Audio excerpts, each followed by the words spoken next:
She was unaware her delivery driver husband was actually the owner of the company when she kicked him and his sickly grandmother out in the snow to marry a regional manager. What he did would shock her beyond comprehension. Victoria Matthews stood in the doorway of their modest apartment that December evening, her perfectly manicured fingers gripping the eviction notice she'd typed herself, while her husband of 3 years, dressed in his worn delivery uniform with the company logo barely visible, carried his frail, oxygen-dependent grandmother through the bitter cold toward an uncertain future. The regional manager she'd been seeing in secret had promised her a life of luxury and status, but he had no idea that the man he'd been ordering around for months, the man whose wife he'd been seducing with expensive dinners and false promises, held every string of power in his hands. As snowflakes gathered on the shoulders of the grandmother's thin shawl, and the delivery driver loaded her portable oxygen tank into their decade-old sedan, Victoria smiled at her reflection in the window, completely oblivious to the empire she was about to lose access to forever. What would happen when the regional manager discovered the truth about who he'd been humiliating? How would Victoria react when the delivery driver revealed his true identity at the company's annual board meeting? Could the sickly grandmother survive the freezing night that her own granddaughter-in-law had forced upon her? And what shocking move would the husband make that would transform Victoria's carefully planned betrayal into her most devastating nightmare? The wind cut through the Chicago streets like frozen knives, but Victoria Matthews barely noticed as she watched the taillights of the battered Honda disappear into the swirling snow. Her soon-to-be ex-husband, James Richardson, had finally left, taking his burden of a grandmother with him, and Victoria felt nothing except relief mixed with anticipation for the new life waiting just around the corner. She closed the apartment door and leaned against it, exhaling slowly. The reflection in the hallway mirror showed a woman of 32, attractive by conventional standards, but with eyes that had grown harder over the past year. Those eyes had seen too many delivery uniforms, too many late nights when James came home smelling of cardboard and diesel fuel, too many conversations about building their future that never seemed to materialize into anything substantial. But that was about to change. Victoria's phone buzzed in her pocket. The text from Derek Morrison, regional manager of Quickship Logistics, made her smile. "Is it done? Can I come over now?" She typed back quickly. "Give me 20 minutes. Want everything perfect for you." What Victoria didn't know, what she couldn't possibly have known, was that Derek Morrison was about to have the worst night of his professional life, but not for any reason he could currently imagine. The regional manager position he held so proudly, the one that had allowed him to seduce a delivery driver's wife with promises of luxury and advancement, was about to become utterly meaningless in ways that would redefine his understanding of hierarchy and power. James Richardson had met Victoria at a corporate charity event, though she'd assumed he was there as a donor rather than as the anonymous benefactor who'd funded the entire evening. He'd been wearing a simple suit, expensive but understated, and when she'd asked what he did for a living, he'd simply said, "I work in logistics." It wasn't technically a lie, but it wasn't the whole truth either. The truth was that James Richardson, at age 28, had inherited Quickship Logistics from his father, who'd built it from a single delivery van into a regional powerhouse with 14 distribution centers and over 3,000 employees. But James had also inherited his father's philosophy: never let wealth separate you from understanding the business from the ground up. His father, Robert Richardson, had made James promise something on his deathbed. Spend at least 5 years working as a regular employee before you take the throne. Learn what makes this company actually run, not from reports or boardrooms, but from the loading docks and delivery routes. Promise me. James had promised, but he'd modified the plan slightly. He'd spent 2 years working his way through various positions in the company: warehouse associate, dispatcher, route supervisor, all while the board of directors and senior management knew his true identity. But then he'd met Victoria, and something had shifted in his approach. He'd fallen genuinely in love with her warmth, her ambition, her drive to create a better life. But he'd also noticed how her eyes lit up when she talked about success and status, how she measured people's worth by their job titles and bank accounts. James had made a decision that would prove either brilliantly insightful or catastrophically foolish. He would tell her he was a delivery driver, nothing more, and see if their love could survive without the weight of his wealth attached to it. "I want to be loved for who I am, not what I own," he'd confided to his grandmother Eleanor, the only family member he had left after his parents' deaths. Eleanor had raised her eyebrows from her armchair, oxygen tube trailing from her nose to the portable tank beside her. "That's noble, Jamie, but it's also dangerous. You're testing her, and tests like that rarely end well for anyone." But James had been determined, and Victoria had seemed genuinely in love with him, despite his modest delivery driver salary. They'd married in a small ceremony, moved into a reasonable apartment, and for the first year everything had seemed perfect. The cracks had started showing in year 2. Victoria moved through the apartment quickly, removing the last traces of James and Eleanor from the living space. The oxygen tank stand went into the closet. The photographs came down from the walls.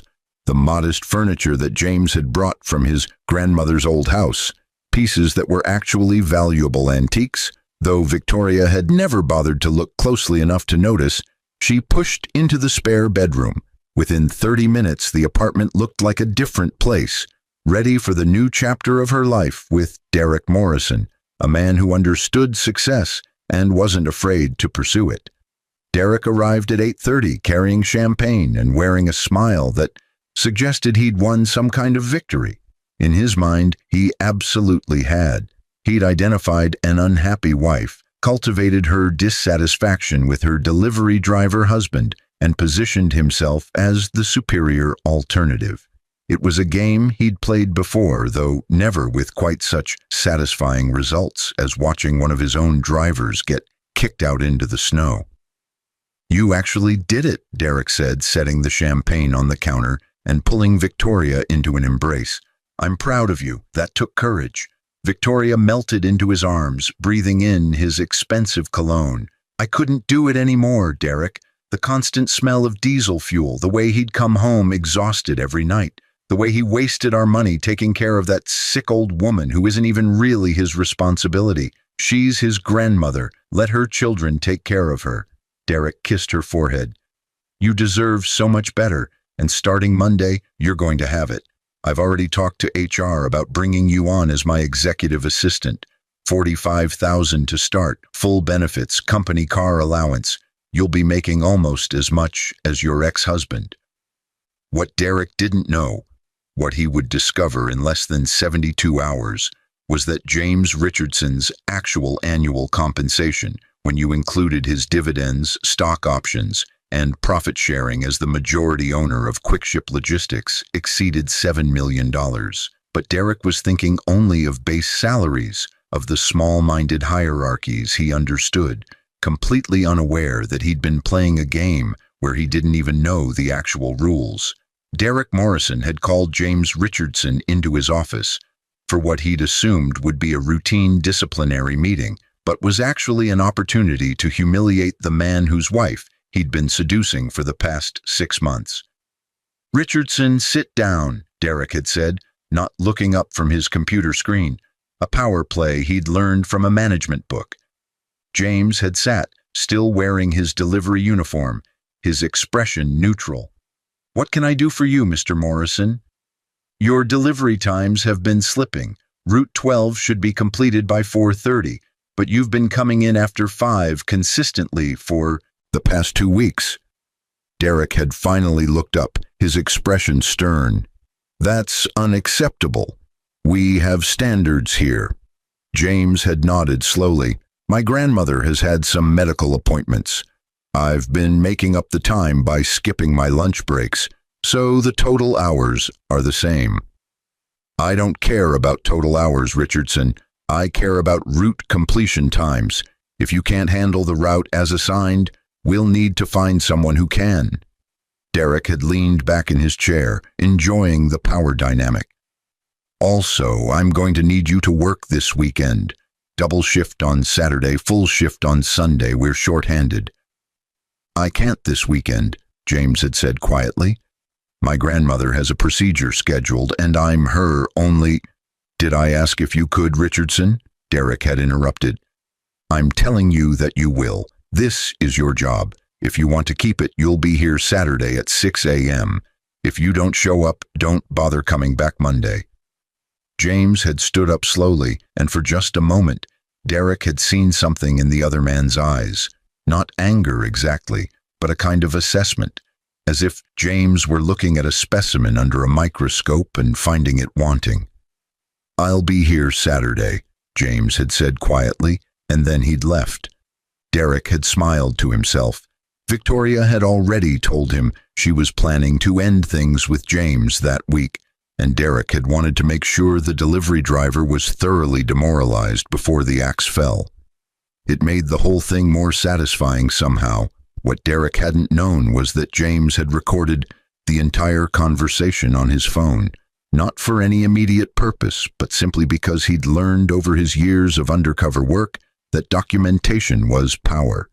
He'd also made a mental note that Derek Morrison's management style was exactly the kind of toxic behavior that had no place in quick-ship logistics culture, and that changes would be coming soon. But James had decided to wait. He'd wanted to see how this situation with Victoria would resolve itself naturally, without his intervention. He'd hoped, even then, that she might change her mind, that the woman he'd fallen in love with might remember what had brought them together in the first place. He'd been wrong. Eleanor Richardson sat in the passenger seat of James's old Honda, the oxygen tank secured in the back seat, watching the snow accumulate on the windshield as her grandson drove in silence. They were headed to a hotel, a nice one she suspected, though James would never say it outright, but her mind was elsewhere. She'd seen this coming for months, though she'd hoped she was wrong. Victoria had started looking at James differently sometime around the 18-month mark of their marriage. The looks of affection had been replaced with assessment, as if she were constantly calculating whether she'd made the right investment. The conversations had shifted from we to I, from shared dreams to individual disappointments. Eleanor had tried to talk to James about it several times, but he'd been stubbornly optimistic, insisting that every marriage went through rough patches, that Victoria was just stressed about her career, that things would get better once they got past this difficult season. But Eleanor, who'd been married for 47 years before her husband passed, knew the difference between a rough patch and a fundamental incompatibility. Victoria didn't love James. She loved the idea of success. And James, in his delivery uniform and modest lifestyle, didn't fit that vision. You should tell her the truth, Eleanor had said just last week, during one of Victoria's increasingly rare visits to spend time with her husband's grandmother. Tell her what truth, Grandma? James had asked, though he knew exactly what she meant. About who you really are, about what you really own, about the fact that Derek Morrison works for you, not the other way around. James had shaken his head. If I tell her now, after 3 years, she'll never forgive me for the deception, and if she suddenly becomes loving again after finding out about the money, I'll know it was never real to begin with. Eleanor had patted his hand. Sometimes, Jamie, you're too much like your father, too principled for your own good, but I suppose that's better than the alternative. Now, sitting in the car as snow piled up on the hood, Eleanor wondered what would come next. James had always been brilliant at playing the long game. It was how he'd built Quickship's market share by 17% during his undercover years, implementing ideas that the board kept approving without knowing their source.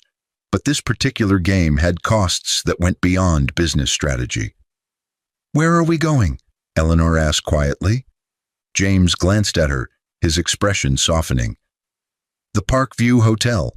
I've rented us a suite for the month. After that, we'll figure something out." Eleanor knew that figuring something out probably meant moving into one of the 3 properties James owned in the Chicago area, but she didn't press. If her grandson wanted to maintain his cover a little longer, that was his choice. What she was curious about was what would happen on Monday, when the quarterly board meeting was scheduled. James had been planning something for weeks, she could tell. The way he'd been reviewing personnel files, the late-night calls with the board chairman, the amendments to company policy he'd been drafting, it all pointed to something significant. "You're going to reveal yourself on Monday, aren't you?" Eleanor asked. James was quiet for a long moment. "I've been anonymous long enough. It's time to actually run the company instead of just influencing it from the shadows. And there are some changes that need to be made, particularly in regional management." Eleanor smiled slightly. "Derek Morrison is about to have a very bad week." "Derek Morrison is about to have a very different career," James corrected, "but yes." Despite everything that had happened in his personal life, James Richardson showed up for his shift at 6 a.m. on Saturday, just as Derek Morrison had demanded. But he didn't come alone. Martin Chen, chairman of Quickship Logistics Board of Directors, accompanied him, along with 2 other board members and the company's chief operating officer. They weren't dressed for a distribution center, they wore business suits and carried tablets, but they moved through the facility with the confidence of people who belonged there. Derek Morrison arrived at 6:30, coffee in hand, and stopped dead when he saw the group of executives standing near the loading dock. His first thought was panic. Had he screwed something up? Were they here because of some complaint? His second thought was confusion. Why was Richardson there with them? "Mr. Morrison," Martin Chen said, extending his hand, "I'm glad you could join us. We're conducting some surprise inspections today at several facilities. This is the first stop." Derek shook hands, his mind racing. "Of course, Mr. Chen. Welcome. Is there anything specific you're looking for?" "We're evaluating management practices," the COO said smoothly. "Employee satisfaction, operational efficiency, adherence to company culture and values, standard quarterly review procedures." What Derek didn't know was that there were no standard quarterly review procedures that involved surprise Saturday inspections. This was entirely about him and about gathering documentation for what was coming on Monday. James, still in his delivery uniform, stood slightly behind the executives, watching Derek's face. For 3 years, he'd observed his regional manager from the bottom of the hierarchy, noting every shortcut, every corner cut, every instance of favoritism or intimidation. He'd documented it all meticulously, not out of any desire for revenge, but because he genuinely believed that good leadership mattered, and Derek Morrison was not a good leader. "Richardson," Derek said, noticing James for the first time. "You're late. I said 6 a.m. James checked his watch. "It's 6:32, Mr. Morrison. You arrived at 6:30. I've been here since 5:45, actually, helping unload the overnight shipment." Derek's jaw tightened. Having this particular employee contradict him in front of executives was exactly the kind of insubordination he would normally punish, but he couldn't do that with the board chairman standing right there. "We'll discuss your attitude later," Derek said tersely. Martin Chen raised an eyebrow. "Actually, Mr. Morrison, I'd like to discuss your management approach now. You have a few minutes to chat in your office." What followed was an hour-long interview that Derek would later describe as the most uncomfortable experience of his professional life.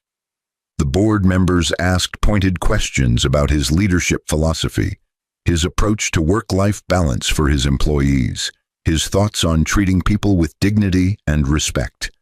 Derek gave what he thought were good answers, the kind of corporate speak that usually satisfied executives, but he could tell from their expressions that something was off. They knew something he didn't, but Derek couldn't figure out what it was. When they finally left his office, Derek immediately called Victoria. "Something's going on," he said.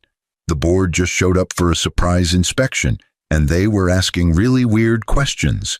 I think somebody might have filed a complaint about me." Victoria, still glowing from her first night in the apartment, without James and his grandmother, wasn't particularly concerned. "You're a great manager, Derek. I'm sure it's just routine. Don't worry about it." But Derek was worried, and his worry would prove entirely justified. Victoria Matthews stood in front of her closet, selecting the perfect outfit for her first day as Derek Morrison's executive assistant. She'd chosen a sophisticated navy suit that Derek had complimented when they'd gone shopping together the previous week, paired with modest heels and understated jewelry. She was finally going to be someone important, or at least adjacent to someone important. Executive assistant to a regional manager might not sound impressive to some people, but to Victoria it represented everything she'd wanted: access to corporate culture, proximity to decision-makers, a career path that led upward instead of nowhere. James had never understood her ambitions. He'd been content to stay a delivery driver forever, apparently, living in their modest apartment, spending their money on his grandmother's medical expenses instead of on the life Victoria had dreamed of. Well, that chapter was over now. Her phone buzzed. Derek sending her the details for Monday morning. "Meet me at headquarters at 8:30 a.m. We're attending the quarterly board meeting as observers before we start your onboarding. Great networking opportunity for you." Victoria's heart raced. A board meeting on her first day? That was even better than she'd hoped. She'd get to see how the real power players operated, make connections, show them she was someone worth remembering. She texted back, "Perfect, can't wait." What Victoria didn't realize was that Derek's invitation was not optional, and it wasn't really about networking. The board had specifically requested that Derek Morrison attend Monday's meeting with any relevant guests, a phrase Derek had interpreted as an opportunity to show off his new executive assistant. But the board's actual meaning was quite different. They wanted Victoria Matthews there so she could witness what was about to happen to her new boyfriend and, by extension, to her carefully constructed plans for the future. James Richardson woke up at 5:30 in the Parkview Hotel suite, made coffee, and checked on his grandmother. Eleanor was already awake, reading on her tablet, the oxygen tube running to her nose, as it always did. "Big day," she said without looking up. "Yes," James agreed. "Are you nervous?" He considered the question. "No. Relieved, maybe. It'll be good to stop pretending." Eleanor set down her tablet and looked at her grandson. "You know this is going to devastate her, don't you? Victoria, I mean. Whatever feelings she has for Derek Morrison, finding out the truth this way is going to be brutal." James poured himself coffee and sat down in the chair across from his grandmother. "She made her choice, Grandma. I gave her 3 years to love me for who I am, not what I have. She chose differently." "And Derek Morrison? What happens to him?" "He gets reassigned," James said simply. "We're moving him to a position where his management style can't hurt people anymore. Probably some kind of project coordination role with no direct reports. He's not without skills. He's good at logistics planning, actually. He's just terrible at treating human beings like they matter." Eleanor nodded slowly. "And the company? This reveal is going to send shockwaves through the whole organization." "That's the point," James said. "For 3 years, I've been learning everything about how QuickShip actually operates from the ground level. I've seen what works and what doesn't, who the real leaders are and who's just coasting on their position. Now it's time to use that knowledge to make the company better." He checked his watch. "I need to go. The meeting starts at 9 and I want to be there early." "What are you going to wear?" Eleanor asked with a slight smile. James grinned. "My delivery uniform at first, just for the dramatic effect. But I've got a suit in the car for after the initial reveal." "Your father would be proud," Eleanor said softly. "Not of the drama. He hated drama. but of the work you've put in, the way you've actually learned the business. He'd be very proud." James kissed his grandmother's forehead. "Thanks, Grandma. I'll call you when it's over." The Quickship Logistics boardroom occupied the entire top floor of the company's downtown Chicago headquarters, with floor-to-ceiling windows offering views of the city skyline. 23 people had gathered by 8:55 a.m. The 7 board members, the executive leadership team, several regional managers, including Derek Morrison, and a few observers and assistants. Victoria Matthews arrived with Derek at 8:45, her navy suit perfectly pressed, her confidence high. She noticed a few people giving her curious looks, probably wondering who Derek's new assistant was, but she ignored them, focusing instead on trying to memorize names and faces of the powerful people in the room. Derek was more nervous than Victoria had ever seen him. He kept checking his phone, adjusting his tie, scanning the room as if looking for threats. "This is weird," he muttered to Victoria. "Board meetings don't usually include regional managers unless something big is happening." "Maybe they're announcing a restructuring," Victoria whispered back, "or a promotion. You've been doing great work. Maybe this is your moment." Derek wanted to believe that, but the presence of the board chairman, the COO, and several attorneys from the company's legal team suggested this wasn't about promotions. At exactly 9 a.m., Martin Chen called the meeting to order. "Thank you all for being here. We have some significant announcements to make this morning, and I wanted to ensure we had the appropriate witnesses present." He paused, scanning the room. "Many of you know that Quickship Logistics has operated for the past 5 years under an unusual arrangement. Our founder, Robert Richardson, passed away 5 years ago, leaving the company to his son James with specific conditions.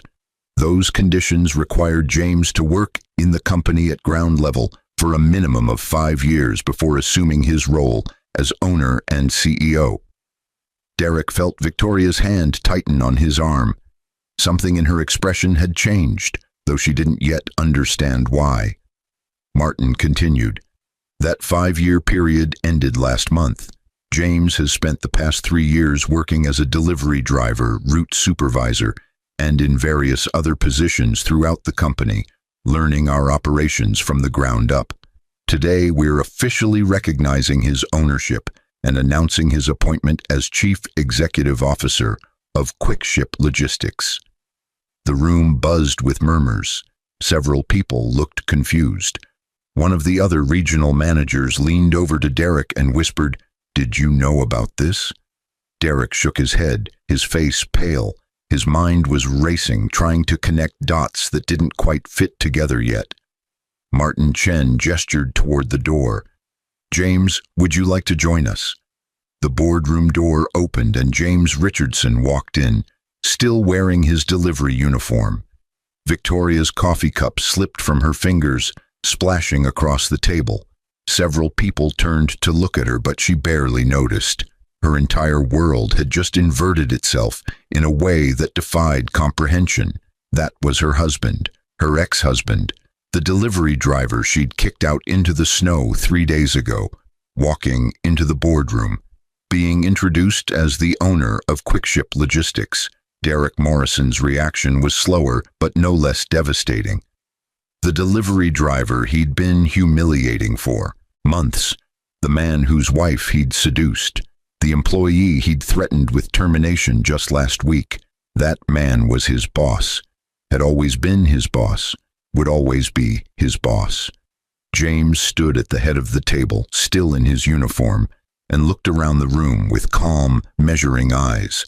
When his gaze landed on Victoria and Derek, sitting together in observers' chairs against the wall, he paused for just a moment.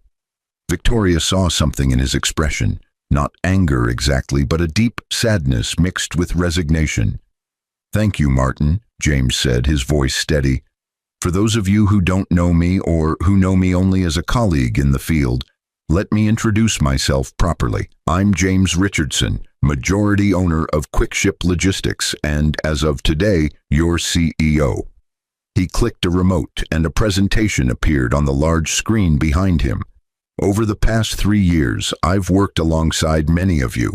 I've loaded trucks at 3 a.m., driven routes in blizzards, helped customers track lost packages, and cleaned bathrooms at distribution centers. I've done this not as some kind of reality TV stunt, but because I genuinely wanted to understand how this company operates from every perspective. The presentation showed charts and graphs, operational efficiency improvements, employee satisfaction scores, customer retention rates. What I've learned, James continued, is that QuickShip is a good company with great employees and strong fundamentals, but we have some serious cultural issues that need to be addressed. He clicked to a new slide showing organizational charts. Specifically, we have managers who treat their positions as opportunities for power rather than service. We have leaders who measure their success by how many people they control rather than how many people they help develop. And we have systems that allow talented employees to be overlooked, while politically savvy but ineffective managers advance. Derek Morrison felt every eye in the room land on him, even though James hadn't named anyone specifically. Starting today, we're implementing some changes, James said. First, we're restructuring regional management to emphasize servant leadership and employee development. Managers will be evaluated not just on operational metrics, but on employee satisfaction, retention, and growth. He clicked again, and Derek's name appeared on the screen under Management Reassignments. Derek Morrison, currently regional manager for the Central District, will be transitioning to a new role as Senior Logistics Coordinator for Special Projects. This is a lateral move in terms of compensation, but it removes direct reports and focuses on Derek's considerable strengths in planning and coordination rather than personnel management. The room was silent. Everyone understood what had just happened. Derek Morrison had been demoted in all but name, stripped of his power and authority in front of the entire company leadership. Victoria's face had gone completely white. She wasn't stupid. She could see the connections now, understand the full scope of what she'd done. She'd left the owner of the company for a regional manager who was about to be reassigned. She'd kicked out the man who could have given her everything she wanted, because he'd chosen to work honestly instead of leveraging his position. But the true weight of her mistake hadn't fully hit her yet. That would come later. James continued his presentation, detailing other organizational changes, new policies, and strategic initiatives. He was professional and thorough, showing none of the personal turmoil he must have been feeling. Only those who knew him well, like Martin Chen and Eleanor, would have noticed the slight tension in his jaw when his eyes occasionally drifted to where Victoria sat, frozen in shock. After about 40 minutes, James reached the end of his formal presentation. I want to thank everyone for their dedication to QuickShip Logistics. This company succeeds because of your hard work, not because of any one person's decisions. Going forward, I'm committed to ensuring that everyone who contributes to our success is recognized and rewarded appropriately. Martin Chen stood up. Thank you, James. I think I speak for the entire board when I say we're excited to see what you'll accomplish in your official capacity as CEO. You've already proven your commitment to this company in extraordinary ways. As people began to gather their materials and prepare to leave, James held up a hand. One more thing before we adjourn. I want to address something directly because I believe in transparency and I don't want rumors to spread. He looked directly at Derek and Victoria. Some of you may have noticed that Derek Morrison brought a guest to today's meeting, Victoria Matthews. What you may not know is that Victoria and I were married until 3 days ago when she ended our relationship to be with Derek. The room went completely silent. Several board members exchanged shocked glances. Derek looked like he wanted to disappear into the floor. I'm not mentioning this to embarrass anyone, James continued, his voice even, but because I want to be clear about something. My decision to reassign Derek has nothing to do with my personal situation. Derek's management style has been problematic for over a year, and I've been documenting issues with his leadership since I started working in his region. The personnel changes announced today were planned before my personal life imploded, and they would be happening regardless of who Derek is or isn't dating. He paused, letting that sink in. However, I also want to be clear that Victoria Matthews will not be joining Quickship Logistics in any capacity. The offer of employment that Derek made to her is rescinded, as he did not have the authority to make hiring decisions for executive positions without board approval. Victoria, I apologize for any inconvenience this causes you, but I'm sure you understand that given our personal history, it would be inappropriate for you to work here. Victoria finally found her voice, though it came out as barely more than a whisper. James, We can discuss the divorce paperwork separately, James said, cutting her off gently but firmly. This isn't the appropriate venue. My attorney will be in touch. He turned back to the room. If there are no other questions, we're adjourned. Department heads, please stay for a brief follow-up meeting. Everyone else, thank you for your time. As people began filing out, Derek sat frozen in his chair. His career wasn't over. The new position James had assigned him was actually a pretty good role for someone who didn't want management responsibilities, but his pride was shattered. He'd been playing power games with the owner of the company, seducing the owner's wife, and he'd been too blind and arrogant to see the truth even when it was right in front of him. Victoria remained seated as well, though for different reasons. Her mind was replaying the past 3 years like a horror movie, seeing every moment through a new lens. Every time James had worked a double shift without complaint, he'd been choosing to understand his employees' lives rather than exploiting his power. Every time he'd brought home his modest paycheck, he'd been testing whether she could love him without wealth. Every time she'd complained about their financial situation, she'd been failing a test she didn't know she was taking, and now she'd failed definitively. Victoria caught up with James in the parking garage 40 minutes later after the department head meeting had concluded. He was walking to his car, not the old Honda he'd been driving, she noticed, but a sleek Tesla Model S that had probably been waiting in reserved parking this whole time. James, please, she called out. Please, we need to talk. He stopped, turned around, and waited for her to approach. His expression was neutral, neither angry nor welcoming. I didn't know, Victoria said, the words tumbling out.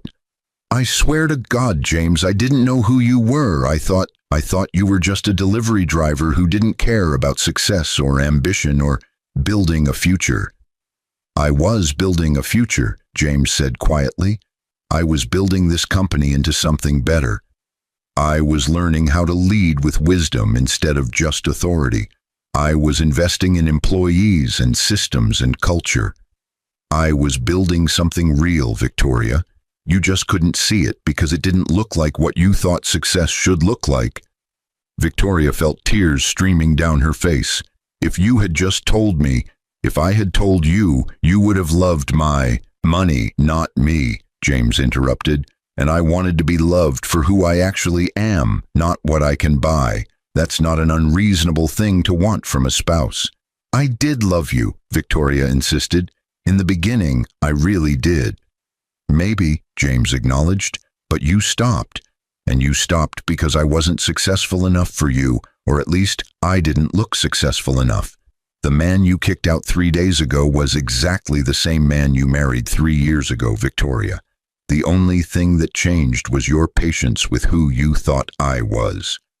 Victoria wiped at her tears, mascara running down her face. What about Derek? Did you plan that? Did you somehow engineer him into my life just to test me? James actually laughed, though there was no humor in it. You give me too much credit for manipulation. Derek Morrison is exactly what he appears to be, a mediocre manager with an inflated ego and a pattern of inappropriate behavior with subordinates partners. You're not the first, Victoria. There were 2 complaints filed against him in the past year for similar conduct. I was going to reassign him regardless of whether you'd gotten involved with him. That revelation hit Victoria like a physical blow. There were others? You're the first one who actually left her husband for him, as far as I know, James said. But yes, Derek has a pattern. He identifies unhappy women married to men under his supervision, and he uses his position to seduce them. It's a power thing for him. The board and I have been building a case for months. Victoria felt sick. She'd thought Derek genuinely cared about her, that their connection was real, that he saw something special in her that James had missed. But she'd just been another conquest, another notch in Derek Morrison's belt, another example of his need to dominate. "I've made a terrible mistake," Victoria whispered. "Yes," James agreed, "but we all make mistakes. The question is what we learn from them." He unlocked his car. "My lawyer will send you divorce papers this week. The settlement will be generous. I'm not interested in punishing you financially. You'll get alimony for 3 years, enough to get yourself established. After that, you're on your own." "James, please," Victoria said desperately. "Can't we try again? Now that I know the truth, can't we?" "No," James said firmly, "because now I know the truth too. I know that you couldn't love me when you thought I was ordinary. I know that you valued status over character, appearance over substance.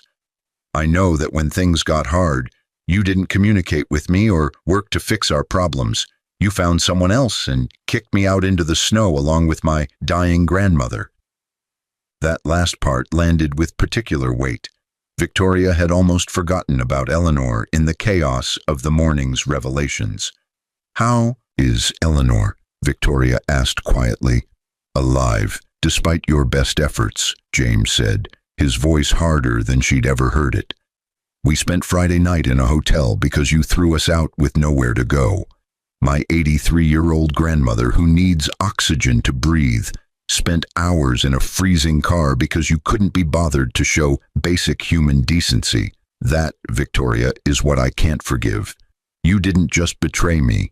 You endangered someone vulnerable and defenseless because she was inconvenient to your plans." Victoria had no response to that. She'd thought of Eleanor as a burden, an obligation that James was foolish to maintain. She'd never considered her as a person, as someone's beloved grandmother, as a woman who'd raised James when his parents died and who deserved better than being thrown out into the snow. "I'm sorry," Victoria said, though she knew it was inadequate. "I believe you," James said, "but sorry doesn't change anything. Goodbye, Victoria." He got into his Tesla and drove away, leaving Victoria standing alone in the parking garage, the ruins of her carefully constructed plans scattered around her like debris. James Richardson sat in his new office, the CEO's suite that had remained empty for 5 years while he learned the business from the ground up, reviewing employee satisfaction surveys with his chief of operations. The changes he'd implemented were working. Employee retention was up 17%. Customer satisfaction had improved. Several toxic managers had been transitioned out of leadership roles, and a new culture of servant leadership was taking root. His grandmother Eleanor was doing better too. James had moved her into his penthouse apartment, hired a full-time nurse to help manage her medical needs, and spent his evenings with her when he wasn't traveling for work. She was still sick, still declining slowly, but she was comfortable and cared for and surrounded by love. "You did the right thing," Eleanor told him one evening as they sat together watching the sunset over Chicago. "With Victoria, with Derek, with all of it. I know it hurt, but you did the right thing." James nodded. "It did hurt. It still does sometimes. I really loved her, Grandma." "I know, sweetheart, but she didn't love the real you. She loved an idea of who she wanted you to be. That's not the same thing." "No," James agreed. "It's not."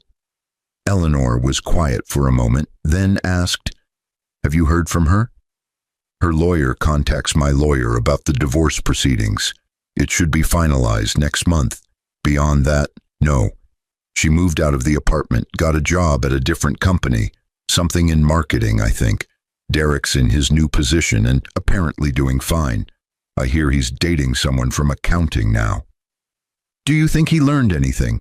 Eleanor asked. James considered the question. I think he learned not to seduce the boss's wife. Whether he learned to treat people with actual respect, I'm not sure. But he doesn't have the power to hurt people the way he used to, and that's what matters. Eleanor patted his hand. Your father would be proud of you, not just for how you handled this situation, but for everything. You've become the leader he hoped you'd be. James smiled, though his eyes were sad. I wish he could see it. He can, Eleanor said with certainty. Wherever he is, he knows, and he's proud. They sat in comfortable silence as the sun sank lower, painting the Chicago skyline in shades of orange and gold.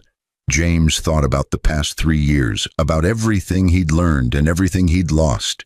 The experience had cost him his marriage and tested his faith in people, but it had also given him something valuable, certainty about who he was and what he stood for. He'd learned that true success wasn't about appearances or status symbols. It wasn't about having power over people or measuring worth by job titles. True success was about building something meaningful, treating people with dignity and staying true to your values, even when it was difficult. Victoria had taught him that lesson, though not in the way either of them had intended. His phone buzzed with an email from Martin Chen. Board meeting next week. We need to discuss the expansion into the Pacific Northwest. Your strategy proposal was excellent. Let's make it happen. James smiled and typed back a quick response. This was his life now, building the company his father had started, creating opportunities for thousands of employees, making decisions that actually mattered. It wasn't the life he'd imagined 3 years ago when he'd married Victoria, but it was a good life nonetheless. And somewhere across the city, in a modest apartment that was considerably smaller than the one she'd shared with James, Victoria Matthews looked at her own reflection in the mirror and wondered how she'd gotten everything so wrong. The divorce was almost final. Derek had lost interest in her within 6 weeks, moving on to his next conquest. Her new job was fine but unremarkable, with no real prospects for advancement. She thought about the Tesla she'd seen in the parking garage, about the penthouse apartment James had moved into, about the life she could have had if she'd just been patient, if she'd just valued the man instead of his perceived status. But mostly she thought about the moment when James had told her goodbye in that parking garage, his voice sad but firm, his decision final. She'd wanted to be someone important, someone successful, someone who mattered. Instead, she'd become someone who'd thrown away something real in pursuit of something shiny and false. The lesson had been expensive, but Victoria was finally learning it. Success isn't about how things look from the outside. It's about who you are when nobody's watching, about the choices you make when things are difficult, about whether you can love people for who they are rather than what they can give you. She'd failed that test spectacularly, but perhaps, in time, she'd get another chance to prove she'd learned something from the failure. Or perhaps not. Some mistakes once made can't be unmade. Some bridges once burned can't be rebuilt. Victoria closed her eyes and whispered to the empty apartment, I'm sorry, James. But James Richardson was miles away, sitting with his grandmother as the sun set over Chicago, building a company and a life that didn't include her anymore. And that perhaps was exactly what both of them needed.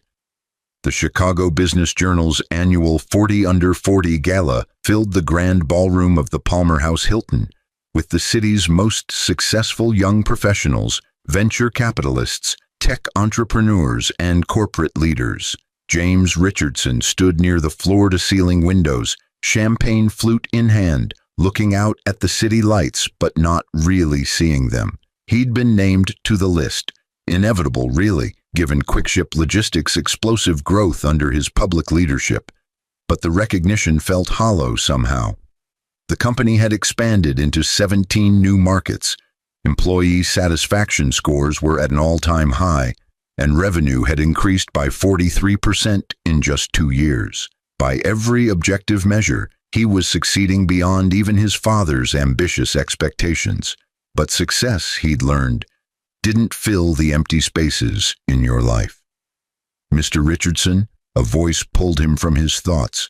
He turned to find a young woman in an elegant black dress, her dark hair pulled back in a simple but sophisticated style. She looked vaguely familiar, though he couldn't immediately place her. "I'm sorry to interrupt," she continued, offering a hesitant smile. "I'm Rachel Okonkwo. I work in your Southeast Distribution Center. Well, I used to. I was just promoted to Assistant Operations Manager for the region." James's face brightened with genuine warmth. "Rachel, of course. You were the one who redesigned the package sorting workflow that saved us 20 minutes per shift. That was brilliant work. Congratulations on the promotion." Rachel's surprise was evident. "You remember that? I mean, you remember me?" "I remember everyone who makes QuickShip better," James said simply. "That's not corporate speak. I actually mean it. Your innovation is being rolled out across all our facilities now. You've probably saved the company millions in labor costs and reduced employee fatigue significantly. That matters." They talked for several minutes about Rachel's new role, her ideas for further improvements, her goals for the future. James found himself relaxing into the conversation in a way he rarely did at these networking events. Rachel was genuine, passionate about her work, unimpressed by titles and status. She reminded him in some ways of who he'd hoped Victoria might be. When their conversation eventually wound down, Rachel hesitated before speaking again. "Mr. Richardson, I heard about what happened with your wife. I mean, your ex-wife. I'm sorry. That must have been difficult." James was quiet for a moment. "You worked in Derek Morrison's region, didn't you?" Rachel nodded. "I did, and I saw how he operated. Several of us tried to report his behavior, but it never seemed to go anywhere until you dealt with it yourself." "I'm sorry you experienced that," James said sincerely. "The system should have protected you better. We've made changes since then. Anonymous reporting channels, third-party investigators, zero-tolerance policies. It shouldn't have taken the owner getting personally involved for someone like Derek to face consequences." "Those changes have made a real difference," Rachel said. "The new regional manager, Sarah Chen, is incredible. She actually listens to us, values our input, treats us like human beings instead of resources to be managed. The whole culture in our region has transformed." They were interrupted by the evening's master of ceremonies announcing that dinner would be served shortly, but Rachel touched James's arm gently before leaving. "Thank you for what you did. Not just with Derek Morrison, but with everything. A lot of us were ready to quit before you took over publicly. You saved more than just a company. You saved people's livelihoods and dignity." After she left, James stood alone again, thinking about that conversation. This was why the work mattered, why the painful lessons of the past 3 years had been worth learning. Real leadership wasn't about power or status or having people fear you. It was about creating environments where talented people like Rachel could thrive. "You're brooding again," a familiar voice said from behind him. James turned to find his grandmother Eleanor approaching slowly, supported by a sleek walker but looking stronger than she had in years. The new treatment protocol her doctors had started 6 months ago was working small miracles, giving her energy and independence she hadn't had in a long time. "I'm not brooding, Grandma," James protested. "I'm reflecting." Eleanor laughed, the sound raspy but genuine. "That's just brooding with better vocabulary. Come sit with me. These old bones can't stand for too long, even with the walker." They found a quiet table in the corner, away from the networking clusters. Eleanor studied her grandson's face with the knowing eyes of someone who'd watched him grow from infant to man. "You're thinking about her," Eleanor said. It wasn't a question. James didn't pretend to misunderstand. Sometimes. Not as much as I used to, but sometimes. Is that pathetic? It's human, Eleanor corrected gently. You loved her. Love doesn't just disappear because someone betrays you. It fades over time, transforms into something else, but it doesn't vanish instantly. I saw her last month, James admitted, at a coffee shop downtown.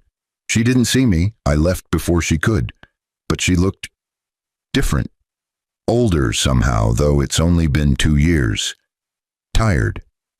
Eleanor was quiet for a moment, then asked, "Did you want to talk to her?" James considered the question honestly. No, maybe a year ago I would have. I spent a lot of time imagining what I'd say if I ran into her, how I'd prove that I'd moved on and was doing great. But actually seeing her, I realized I didn't need to prove anything. Her opinion of me doesn't define my worth anymore. That's growth, Eleanor said approvingly. The divorce was finalized 14 months ago, James continued. I signed the papers, she got her settlement, and that was it. Sometimes I wonder if she ever thinks about what she gave up, if she has any regrets, or if she's found whatever it was she was looking for when she left me for Derek. Eleanor patted his hand. Does it matter? No, James admitted, it doesn't, but I'm still curious. What James didn't know, what he couldn't have known sitting in that ballroom surrounded by Chicago's elite, was that Victoria Matthews was, at that exact moment, sitting alone in her apartment reading that very same Chicago Business Journal article about the 40 under 40 honorees. Victoria's studio apartment in Lincoln Park was nice enough, certainly nicer than what many single women in Chicago could afford, but it was a fraction of the size of the penthouse she could have been living in if she'd made different choices. She'd furnished it carefully with pieces from Target and IKEA, creating a space that was functional but impersonal, as if she were still waiting for her real life to begin. The magazine lay open on her coffee table, James's professional headshot staring up at her. The article detailed his accomplishments. Youngest CEO of a major logistics company in the Midwest, innovative leadership practices that had become case studies at business schools, philanthropic work-funding education programs for warehouse workers. There was no mention of his personal life, no indication whether he was dating anyone or had moved on. The article focused entirely on his professional achievements, but Victoria could read between the lines. This was who James had always been, someone who changed lives quietly, who built things that mattered, who measured success by impact rather than appearances. And she'd been too blind to see it. Her phone buzzed. Derek Morrison's name appeared on the screen, a text message asking if she wanted to grab drinks. Victoria deleted it without responding, just as she'd deleted his last dozen messages. Derek had circled back to her several times over the past 2 years, usually when whatever relationship he was currently in had ended, apparently thinking Victoria might be desperate enough to take him back. She wasn't. Derek had been reassigned again 6 months ago, not fired exactly, but moved to an even less influential position after his pattern of inappropriate behavior had continued in his new role. Last she'd heard, he was working in vendor management, a solitary position with no direct reports and no opportunity to leverage power over vulnerable people. Victoria felt nothing for Derek now except a vague disgust at her own judgment. What had she seen in him? The confidence, she supposed, the apparent success, the way he'd made her feel special, chosen, important. But it had all been hollow, a performance designed to feed his ego rather than build anything real. She looked again at James's picture in the magazine. In the photo, he was smiling, not the forced corporate smile she'd seen in so many executive headshots, but a genuine expression of warmth. The article mentioned that he'd been photographed at a quick-ship facility with employees, that he still spent at least 1 day a week working alongside warehouse staff and delivery drivers. Of course he did. That was who James was. Victoria's laptop sat open beside the magazine, her LinkedIn profile displayed on the screen. She'd been updating it, preparing to apply for a new position at a marketing firm that promised better advancement opportunities. The work was fine, the pay was adequate, but she was still chasing something she couldn't quite name, still looking for validation through job titles and career progression. She was starting to suspect that what she was really looking for couldn't be found in any job description. Her phone rang, not Derek this time, but her sister Michelle calling from Portland. "Hey," Victoria answered, grateful for the distraction. "Hey yourself," Michelle said cheerfully. "I was just thinking about you. How are you doing?" "I'm okay," Victoria said automatically, then corrected herself. "Actually, I'm not sure. I'm looking at an article about James in the Business Journal, and I'm having feelings about it." Michelle was quiet for a moment. She'd been Victoria's chief supporter through the divorce, flying in from Portland to help her move into the studio apartment, listening to hours of tearful confessions about everything Victoria had thrown away.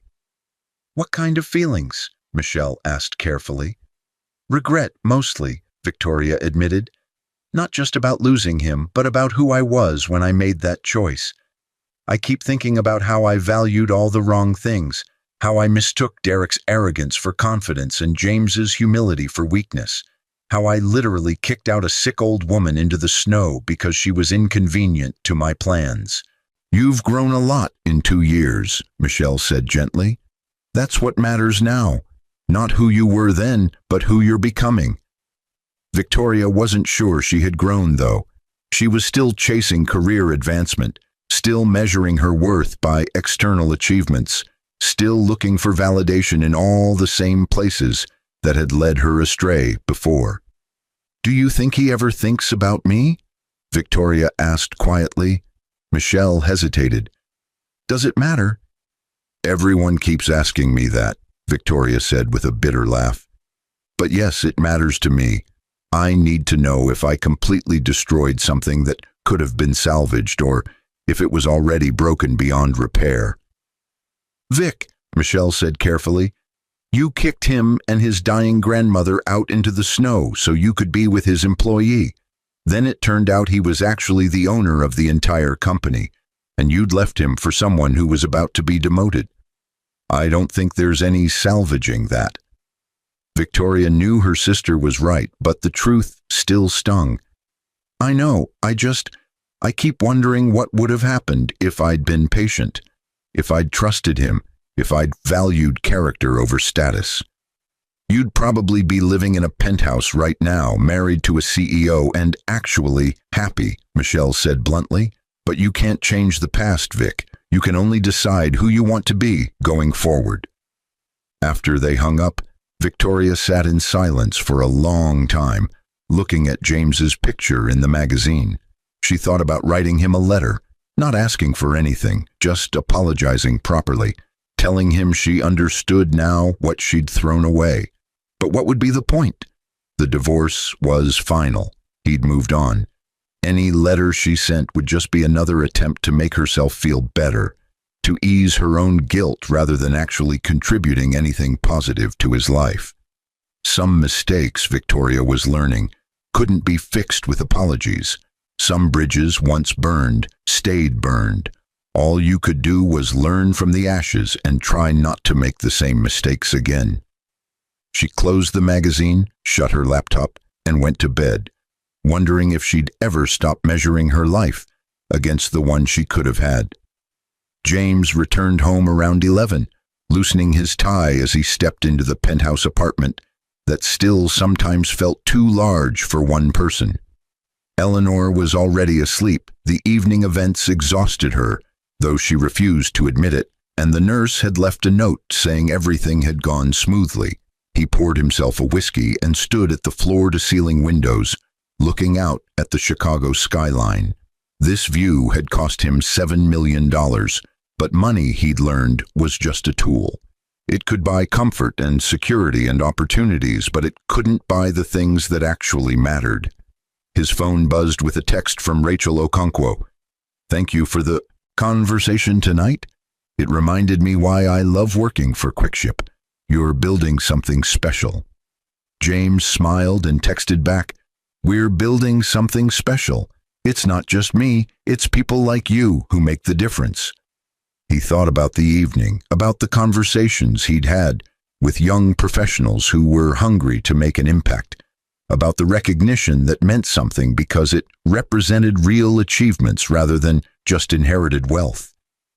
His father had been right. The 5 years of working from the ground up had been essential. They'd taught him things no MBA program could have conveyed, given him credibility with employees that no title alone could provide.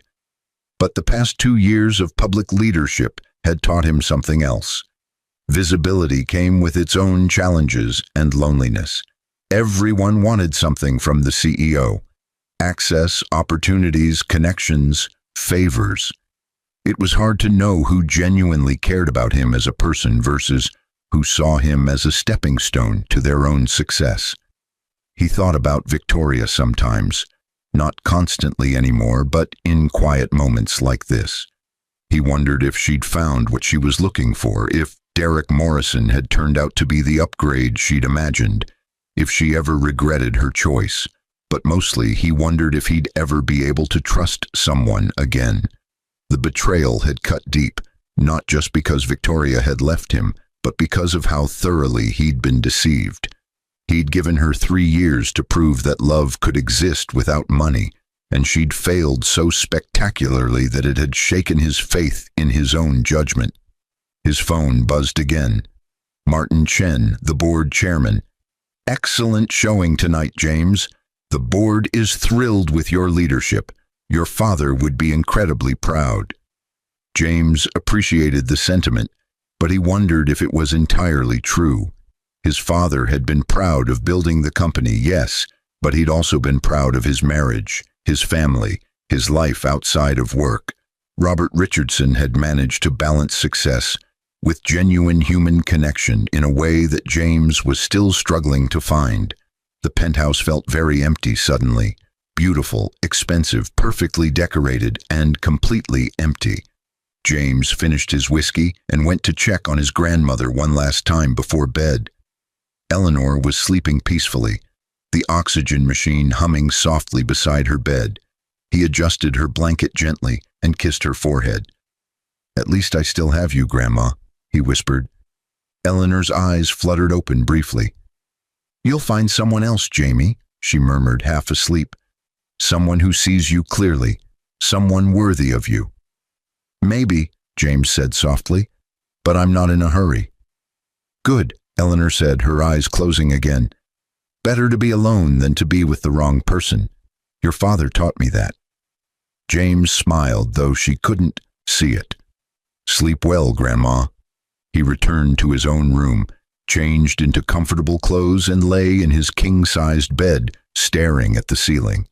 Tomorrow would bring new challenges: a merger discussion with a West Coast competitor, a presentation to investors, a site visit to the new distribution center in Minneapolis. The work never stopped, and James was grateful for that. Work, at least, made sense. Put in the effort, make good decisions, treat people well, and you got results. Relationships were messier, more unpredictable, more vulnerable to the kind of catastrophic misjudgment he'd made with Victoria. But somewhere in the back of his mind, he could hear his father's voice. "The business is important, son, but don't let it be everything. The richest man in the cemetery is still dead. What matters is who you loved and who loved you back." James fell asleep thinking about that, about the difference between success and fulfillment, about whether he'd ever find someone who could see past the money and the title and the penthouse to the man underneath. Someone who would have loved him just as much when he was wearing a delivery uniform and living in a modest apartment. Someone, in other words, who was nothing like Victoria Matthews. The Quickship Logistics annual company picnic filled Grant Park with over 5,000 employees and their families, a tradition James had started in his first year as public CEO. He moved through the crowd easily, stopping to talk with warehouse workers, delivery drivers, office staff, and executives without any visible distinction in how he treated them. Rachel Okonkwo, now the regional operations director for the entire Midwest, walked beside him with her husband Marcus and their 2-year-old daughter. "This is incredible, James," she said, gesturing at the massive gathering. "I remember when these picnics were just departmental affairs with maybe 50 people. Now it's the whole company." "Culture matters," James said simply. "People work harder when they feel like they're part of something bigger than just a paycheck." They were interrupted by Eleanor, now 88, but surprisingly robust thanks to the experimental treatment that had exceeded everyone's expectations. She was accompanied by a woman James didn't immediately recognize, someone roughly his age with kind eyes and an easy smile, wearing jeans and a Quick-Ship volunteer t-shirt. "Jamie, I want you to meet someone," Eleanor said with barely contained excitement. "This is Dr. Sarah Chen, no relation to Martin. She's the physician who developed the treatment protocol that saved my life. She's been volunteering at the medical tent today, and I've been telling her all about my wonderful grandson." James shot his grandmother a look that clearly said, "What are you doing?" but extended his hand politely. "Dr. Chen, it's a pleasure, and thank you, genuinely, for giving me more time with my grandmother. Your work has been miraculous." Sarah shook his hand with a firm, confident grip. "Please call me Sarah, and it's been my pleasure. Eleanor is one of my favorite patients. She actually follows the treatment protocol instead of arguing with me about it." They talked for several minutes about Eleanor's progress, about the research Sarah was conducting, about the challenges of making innovative treatments accessible to patients who couldn't afford experimental medicine.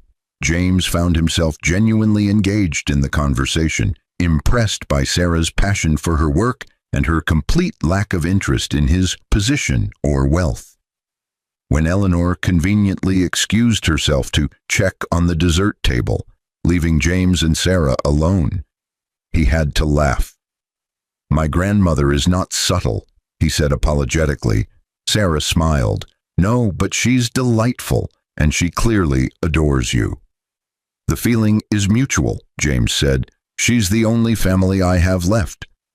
They walked together through the park, conversation flowing easily. Sarah told him about her work at Northwestern Memorial Hospital, about her research into treatments for pulmonary diseases, about the challenges of balancing clinical practice with research demands. James found himself talking about Quick-Ship with genuine enthusiasm, explaining his philosophy of servant leadership and employee development. What struck him most was that Sarah never once asked about his wealth, his properties, his net worth, or his success. She was interested in his ideas, his values, his approach to leading people, the substance rather than the symbols. After about an hour, Sarah checked her watch. "I should get back to the medical tent. My volunteer shift isn't over for another hour, but this has been really nice, James. Your grandmother talks about you constantly, and I have to admit, I was skeptical. But you're actually as decent as she claims." James laughed. "That's probably the best compliment I've received in years.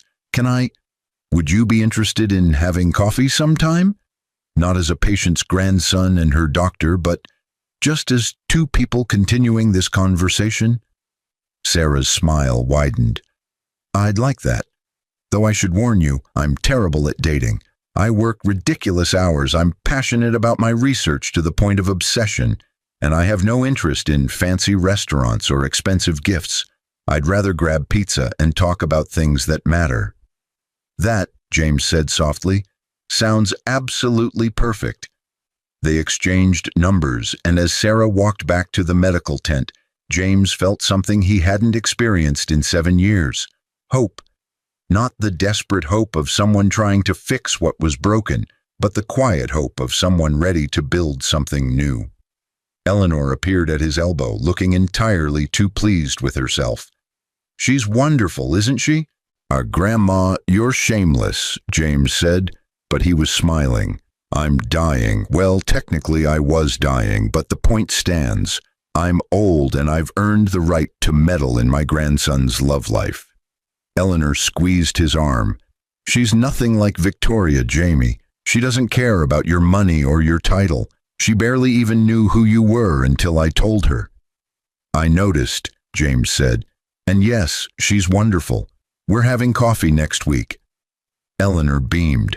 Your father would approve. He always said the right person would be someone who challenged you intellectually, matched your values, and didn't give a damn about your bank account. They stood together watching the picnic, watching QuickShip employees enjoying time with their families, watching the community that James had worked so hard to build. It wasn't perfect, no company ever was, but it was good, and it was getting better. James's phone buzzed, an email from his attorney with the subject line, FYI, Victoria Matthews. He almost deleted it without reading, but curiosity got the better of him. The email was brief. James thought you should know that Victoria Matthews was arrested yesterday for embezzlement from her employer. Apparently, she'd been skimming from client accounts for about 18 months. She's looking at serious prison time. I'm sure the press will connect her to you eventually, so I wanted you to hear it from me first. Let me know if you want our PR team to prepare a statement. David. James read the email twice, feeling a complicated mix of emotions.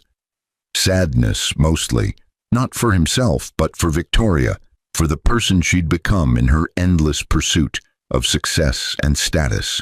The woman he'd married, for all her flaws, would never have stolen from clients. But somewhere along the way, she'd lost herself completely.